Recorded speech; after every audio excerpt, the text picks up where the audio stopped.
আফগানিস্তানে বহুল আলোচিত বাগরাম সামরিক ঘাঁটিকে কেন্দ্র করে কাবুলের সঙ্গে ওয়াশিংটনের দেখা দিয়েছে তীব্র উত্তেজনা। স্থানীয় সময় শনিবার ট্রুথ সোশ্যালে দেয়া পোস্টে প্রেসিডেন্ট ট্রাম্প সরাসরি হুঁশিয়ারি দিয়ে বলেন, বাগরাম আমেরিকার, আফগানিস্তান যদি তা ফিরিয়ে না দেয় খারাপ কিছু ঘটবে।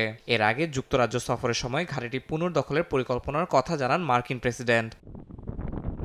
2001 সালের 11 সেপ্টেম্বরের হামলার পর আফগানিস্তানে মার্কিন সামরিক অভিযানের প্রাণকেন্দ্র ছিল বাগরাম। 2 দশক ধরে যুক্তরাষ্ট্রের অধিগ্রহণে থাকা বিশাল এই ঘাঁটিতে একসময় বার্গার কিং আর পিজা হাটের মতো রেস্টুরেন্ট থেকে শুরু করে মার্কেট ও কারাগার পর্যন্ত ছিল। তবে 2021 সালে তালেবান যোদ্ধারা কাবুল দখলে নিলে পতন ঘটে মার্কিন সমর্থিত আশরাফ ঘানি সরকারের। আফগানিস্তান থেকে মার্কিন সেনা প্রত্যাহারের পর বাগরাম ঘাটের নিয়ন্ত্রণ নেয় তালেবান সরকার। নতুন করে দেশটিতে মার্কিন সেনার উপস্থিতি আর চাইছে না বলে সাফ জানিয়ে দিয়েছে তালেবান প্রশাসন।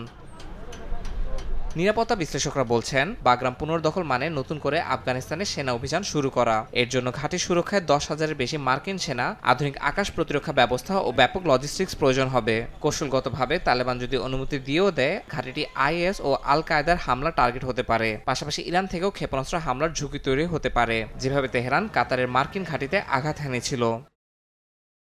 এর আগেও গ্রিনল্যান্ড থেকে পানামা খাল পর্যন্ত নানা ভূখণ্ড অধিগ্রহণে আগ্রহ দেখিয়েছেন ট্রাম্প। হোয়াইট হাউসে সাংবাদিকদের প্রশ্নে সেনা পাঠানো নিয়ে সরাসরি কিছু না বললেও ট্রাম্প জানান, যুক্তরাষ্ট্র শীঘ্রই বাগরাম ফেরত নেবে। মার্কিন প্রশাসন বর্তমানে তালেবানের সঙ্গে আলাপের দাবি তুললেও এর অগ্রগতি নিয়ে ধোঁয়াশা রয়েছে। তবে যুক্তরাষ্ট্রের আর কোনো আগ্রাসন মেনে নেওয়া হবে না বলে সাফ জানিয়ে দিয়েছে তালেবান সরকার। দুই দেশের এমন অনড় অবস্থানের কারণে অঞ্চলটিতে নতুন করে আবারও বড় ধরনের সংঘাতের শঙ্কা তৈরি হয়েছে। ইয়াসিন মোহাম্মদ জিসান, সময় সংবাদ।